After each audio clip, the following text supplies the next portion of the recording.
November 1st, 1396. The waxy scent of candles hung thick in the air of St. Paul's Cathedral, their flames flickering against tall stained glass. Gold reflected off polished stone as the organ's tones rolled through the nave. Beneath the gilded vaults of the cathedral, a child's small steps echoed. Isabel of France, just 6 years old, moved forward in a dress she could scarcely manage. The silk clung heavily to her legs, and the little crown upon her head pinched beneath its weight. She blinked under its burden and kept walking toward a man more than 4 times her age. Richard II stood beside the altar, waiting not with a smile but with the gravity of duty. No one asked if she understood. She had been told to walk straight, to smile once, and to bow. The meaning came later through glances and whispers. Queen of England, they called her, a bridge between 2 nations, a child with a title. In the silent folds of her sleeves, her fingers curled around a ribbon her nursemaid had tucked there, a sliver of home in this strange, echoing country. Her life had begun in a palace whose very walls whispered instability. Born in the Louvre on a dark November night in 1389, she had opened her eyes into a world governed by shadows of the mind.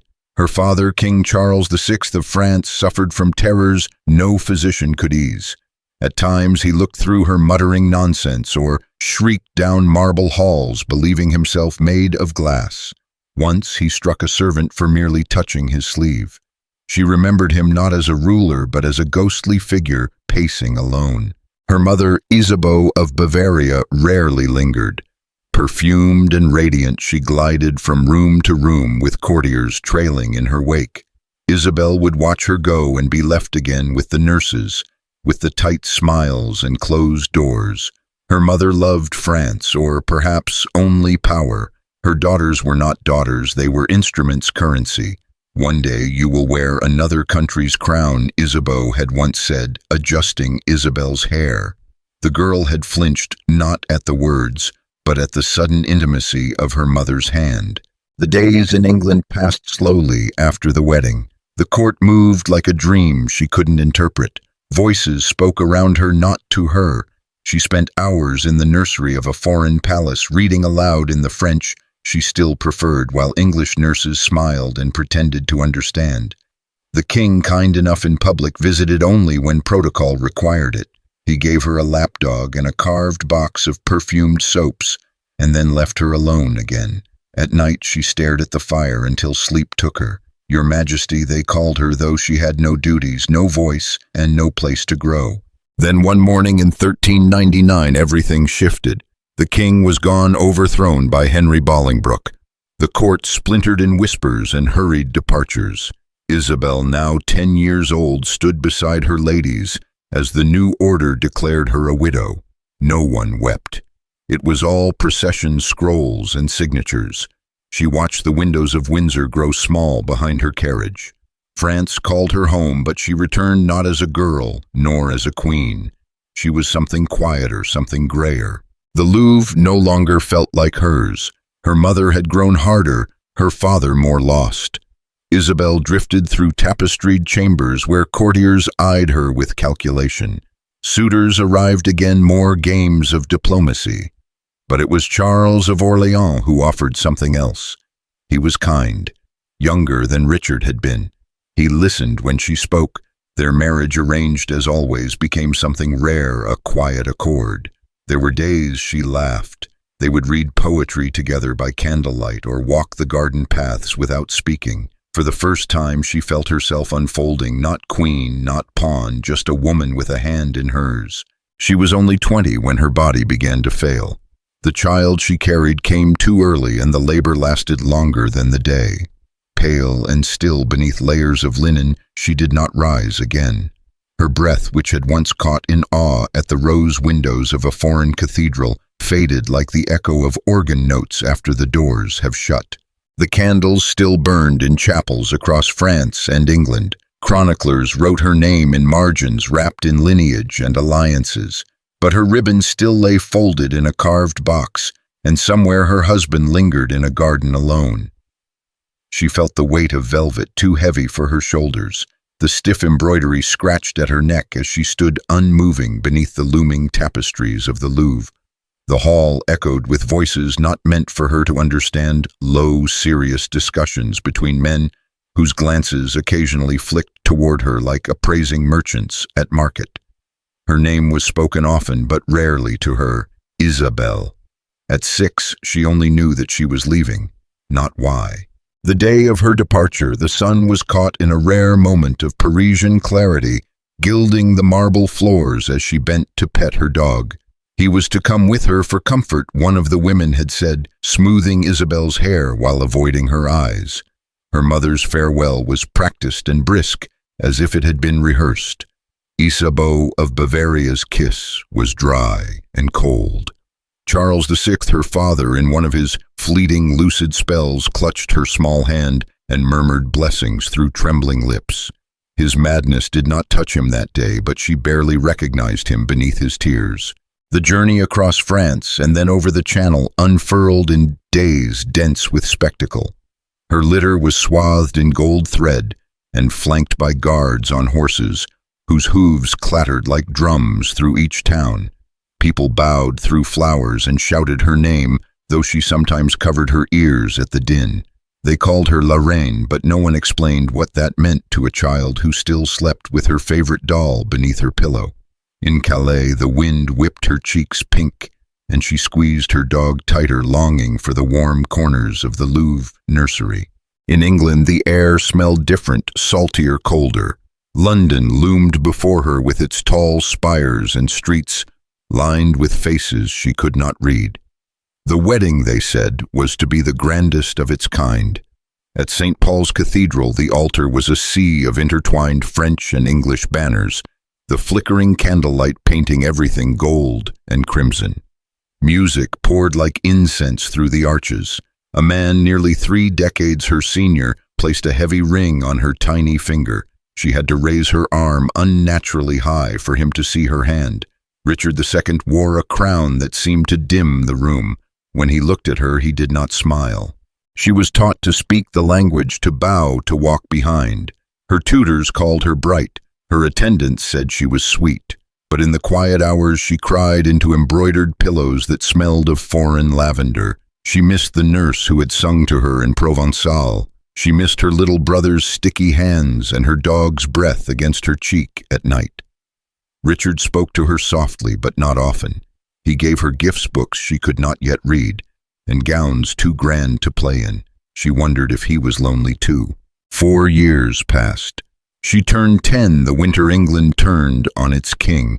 The palace grew hushed and tense. Servants whispered behind doors, and guards changed more frequently. Then came the news Richard had been deposed. Not long after dead, no one dared explain how. Her status changed overnight from queen to political relic. She was no longer needed. Her chambers were still grand, but she was not allowed to leave them. Letters came rarely. Her dog had grown old. France demanded her return, but England delayed. She was a symbol now of past peace, of failed diplomacy. Eventually, they allowed her to go. She boarded the ship not with relief, but with something quieter, duller. The salt wind felt like the edge of a memory. When she landed, France did not feel like home. Paris had changed. So had she. At 17, she was married again. This time not to a king, but to Charles of Orleans, a boy only a few years older than herself. He was kind. His poems were clumsy but earnest. He let her laugh, and she did often for the first time in years. They walked in gardens together, not watched. Sometimes when no one was near, he would take her hand and kiss it gently, not as a gesture of state, but as a boy who had once dreamed of a girl and found her more real than he dared hope. She did not rule nor speak in councils, but she stitched her name into tapestries and whispered verses to her husband in the early dusk. She found moments not grand, not gilded, but hers. Love brief as spring settled around them. They spoke of children. The labor came early and hard. The chambers filled with midwives and murmured prayers. She gripped the linen sheets, already stained with sweat. The pain felt like tearing through silk. Outside, the rain drummed like fate on the shutters. Her breath caught, faltered.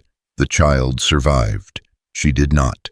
She died at 20. Not in a grand hall, not beneath banners or song, but in a quiet room where her name was whispered by a husband who had once made her laugh. Her life had been traded before she could speak, ruled before she could reason, given before she could choose.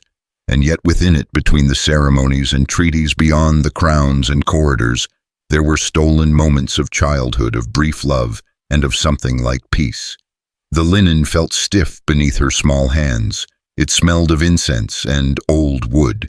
The great hall was filled with murmurs, velvet gold thread, and the weight of hundreds of eyes.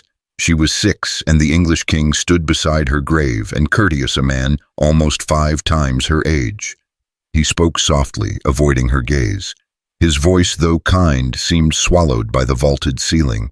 The Archbishop of Canterbury bent down awkwardly to reach her finger with the ring. It slid loosely over her knuckle. She looked around, trying to find someone familiar. There were no cousins whispering jokes, no mother's hand smoothing her veil, just foreign syllables and a heavy crown. When they called her Queen of England, she didn't smile. Her lips pressed tight, her gaze fixed on a candle flame wavering in the draught. Her heart beat like a small trapped bird. At Westminster, her world narrowed into routines and tutors, her French lessons punctuated by courtly English silences. Richard II never treated her harshly.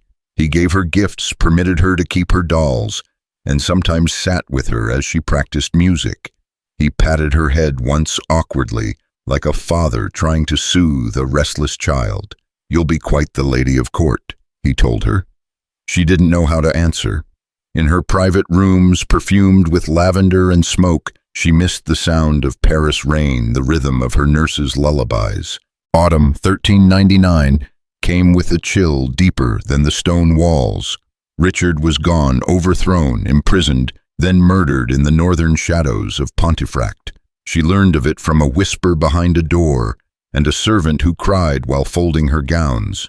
At 10, she was a widow, never truly a wife, bound to a crown no longer hers. The English court no longer sent gifts. Her apartments stayed, but her status dissolved like mist. Henry IV took the throne, and with it Isabel became a question what to do with the child queen and her vanished dowry. £800,000 gone, scattered across pageants and politics. The new king did not send her home. Instead, she was moved to Havering Castle, a golden cage, they called it. She called it something else. "I write to you in tears," she wrote to her father, the ink smudged where her sleeve had brushed it. "For I am kept here like a prisoner, far from all I love, without hope of return."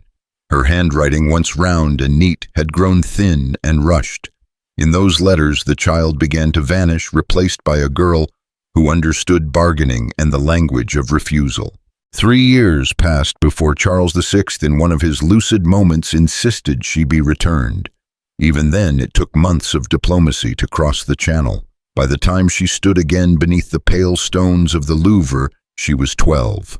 Her posture stiffened, her voice tempered. Paris was not the home she remembered. It was louder, colder. Her siblings studied her as if unsure where she belonged. No one quite knew what to do with the queen, returned in silence. She was not content, but she was free. And in time there came Charles of Orléans, her second husband. He was gentle, poetic, and not yet weathered by war. Their courtship was brief, their marriage kind. He recited verses to her in the garden, and sometimes in the early hours they would walk without attendants, speaking not of treaties, but of the wind on the Seine and the shape of the stars. Once he kissed her temple and said, "You carry so much grief in such a small frame." She did not answer, but held his hand longer than usual. For a while there was quiet happiness. She embroidered in the mornings, laughed again at songs. She began to write small poems of her own, private and unsure, but hers. Her rooms filled with light. Then the child came early, and the pain was sharper than anything she had ever known. The attendants' voices blurred. Somewhere beyond the agony, she heard Charles call her name. At 20, her body gave in. The child did not live. They dressed her in white and laid her beneath the stone carved with lilies. Her name still bore the title Queen of England in places, though she had not worn the crown in a decade. In the end, she had been a daughter sold a queen in name, a prisoner in silk, and finally a wife by choice. Her years were few, her joys brief, but in the quiet moments between the demands of courts and kings, there had been music and letters and the soft touch of a husband's hand. That, too, was a kind of legacy. The new gown itched at the neck. Layers of stiff brocade tugged at her small shoulders as she stood beneath the weight of a crown she could hardly keep straight. Isabel was 6. The hall shimmered with candlelight, yet it brought her no warmth. Her mother whispered that she mustn't fidget. "You are to be Queen of England," she said, her voice tight with the urgency of dynastic ambition. All Isabel understood was that she was being sent away to a land of cold fog, foreign speech, and a man more than 3 times her age who called her "my little dove." Richard was gentle, always careful with his voice when he spoke to her. "You will grow into your role," he said once, crouching to brush her cheek, but she saw the strain behind his eyes, the loneliness that stalked his words. The court watched her, always smiling with calculated sweetness, praising her embroidery, her poise, her quietness. She missed the smell of the Seine, the rhythm of Parisian bells, the soft linen of her old nurse's apron. At night she cried into pillows no one dared remove. Then came the storm. Whispers turned to rumors and rumors to shouts. Men with swords and dark coats came to Windsor. Richard disappeared. They told her he was imprisoned, then dead. She was 10.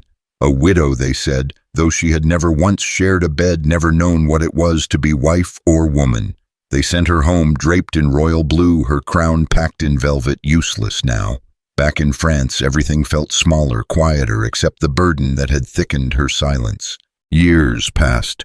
At 16, her mother again summoned her into a chamber filled with tapestries and contracts. Charles of Orleans, a poet of noble blood, awaited her hand. "He is kind," her mother said this time almost gently, and he was. Charles read her verses by candlelight, pressed violets into her palm, laughed without cruelty. She came to know something like peace in the curve of his smile. For the first time, her name was not a weapon, not a treaty, just Isabel, spoken softly as he touched her hair. Their time was brief. War swallowed him like it had swallowed so many men. Captured at Agincourt, he vanished into English prisons. Isabel, now only 18, found herself again wandering royal corridors alone, the echo of Charles's voice fading with each season. In court, they called her strong. In private, she stitched endless patterns into silk, seeking the shape of a future that never arrived. In 1409, her daughter Joan was born. Isabel held the child against her breast and wept not for pain but for the knowledge that the same fate might claim her daughter too. Already the women around her whispered of potential suitors, noble houses, alliances. She knew the taste of that kind of future. Her final weeks were quiet. Fever came softly like a hand resting on her brow. No fanfare, no processions, only the hushed steps of midwives, the scent of blood, the cries of a baby swaddled against a world too loud. At 20, she slipped from the world, as easily forgotten as she had once been celebrated. No chronicles marked her passing with ceremony. No bells rang across kingdoms. But Isabel had lived, had felt the chill of exile, the tremble of affection, the ache of longing. She had been loved briefly and had loved in return, and in that perhaps she had taken something back from the machine of power that had consumed her life. A child queen, a widow twice, a fleeting star behind brocaded veils. The dress was too heavy, gold threads, thick velvet, the weight of ceremony, too much for a 6-year-old whose feet barely touched the floor. She had been told it was an honor, that peace itself would wear her face. She did not understand. Isabel's hands, small and cold, lay folded in her lap as the ship crossed the channel. Beside her, courtiers whispered in French and Latin. England awaited. The English king was kind, with sad eyes and soft speech. Little queen, he called her, bending low to meet her gaze. Richard was 29 and spoke to her like one might speak to a ghost in a garden, delicately with wonder and restraint. Their wedding was grand. Trumpets echoed in Westminster Abbey, stained glass cast trembling reds and blues across her veil. She smiled because her mother had told her to, because the cameras of memory would keep this day forever. At court, everything smelled of wood smoke, parchment, and cold stone. Isabel's English was poor, her companions foreign. She learned to nod, to curtsy, to appear composed when her stomach twisted with homesickness. Her dolls sat untouched by the hearth, while ladies combed her hair with stiff fingers and murmured about court gossip and politics she couldn't follow. At night she lay beneath carved ceilings, listening to wind rattle the panes. "I want to go home," she whispered into the dark, but no one answered. News came with bells and boots. Richard was overthrown. They said the Duke Henry had returned from exile. Men spoke in low tones, some crying, some hurriedly packing. Isabel was kept indoors. "Your Majesty must be brave," one matronly woman told her. The crown was no longer hers, though it had never felt like it belonged. She was a queen without a husband, a widow without a marriage. Back to France she went, older in the eyes, but still only 10. Paris was colder than she remembered. The great halls echoed, and her mother's embrace was longer, this time tighter. "You have done your duty," the queen murmured. Isabel nodded, but inside something was crumbling, too quiet to be heard, too deep to be explained. She lived as a shadow in the French court, the little dowager in silks. Girls her age played in gardens. She read prayers and listened to reports of foreign news. Sometimes the younger children stared at her with wide eyes, unsure whether she was royalty or myth. In the morning she would sit by the window watching the Seine move like gray silk beneath the bridges. Days passed without incident and years without joy. Then came Charles. He was gentle, a poet with ink-stained sleeves and thoughtful eyes. He recited verses about morning dew and the ache of longing. He did not speak of treaties. When he looked at her, he saw neither a pawn nor a symbol. With him there were moments brief, tender, and real. They walked in the orchard once, and he brushed an apple blossom from her hair. "You are not what they made you," he said. She smiled and for a moment believed him. Their union was quieter than the first. No fanfare, no foreign languages murmuring expectations. In that stillness they found something close to peace.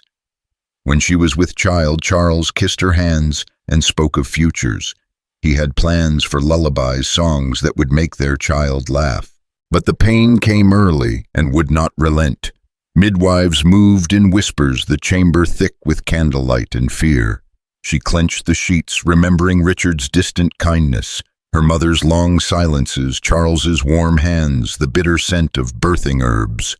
The child did not cry, nor did she not aloud. She was 20 when she died.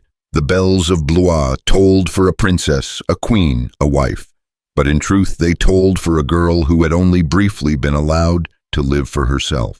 Behind every crown she wore had been a silence. Behind every treaty sealed with her name, a sacrifice. Isabel of France had been many things to many men, promised peace, possession, but rarely, briefly, simply Isabel.